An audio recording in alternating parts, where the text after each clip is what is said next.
My name's Lindsey. I'm originally from Waco, Texas, and I moved to Denver to go to Denver Seminary's counseling program. And I used to be a mental health therapist, and now I'm exploring what else the Lord has for me. Started going to church at Fellowship, really loved it. I found myself not going as often as I would like to, just because it felt like a full day commitment when I should have been writing papers or reading.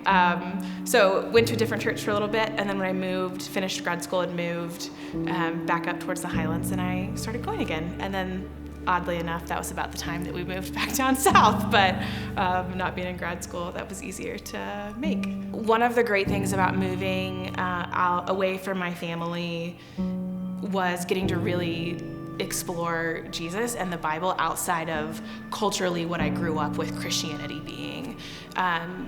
That's going to happen anytime you interact with people who are not your immediate family. But Fellowship has always been a really great foundation of this is who Jesus is, and then letting me go, oh, what do I think about that? And how does that align with what I've always been taught? And what's really true and what does the Bible say? So Fellowship's been that's probably the biggest impact. It's just let me try on different things and see what fits experientially and scripturally. And that's been a huge transformative part of my walk with the Lord. I was already starting to wrestle with questions of generosity and influence. Granted, that had been pretty limited to what I do for work. And so the First of the Lord message has really expanded that and broadened that, particularly now that I don't have an income. So what does generosity look like with that?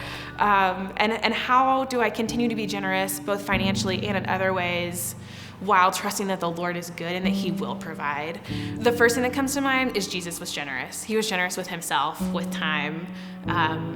To be honest, I don't know if He was generous with money. That's a part I just don't know.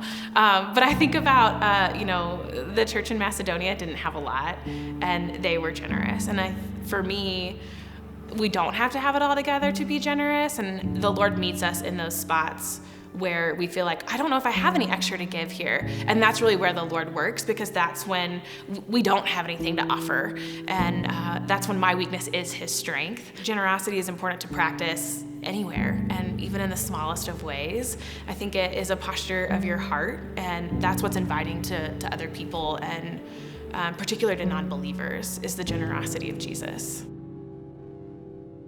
Giving myself first to the Lord looks like a lot of prayer right now, a lot of honesty with myself, with Jesus, with others about my current experience, thoughts, feelings, and otherwise.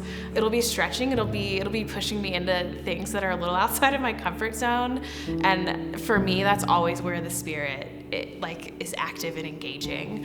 And that's where trust really comes in for me. Ultimately, I'd say generosity is between you and the Lord. And that might look different for you than it looks for me. Maybe that has nothing to do with finances. Maybe it's just with time or with space or with gifts. Not financial gifts, but like art or singing or decorating. I don't know. And so what does it look like to be generous in those ways? And I would just say to explore. See, pray about it, see what the Lord has. Maybe it's nothing and He just wants you to consider this and He's planting a seed for something later on. But give it a shot. I don't know that you have anything to lose by exploring this question and engaging with Jesus about it, but I think it's worth exploring and worth being curious about in order to get to know what's in this for me. Maybe why am I kind of gripping the chair and being scared about it?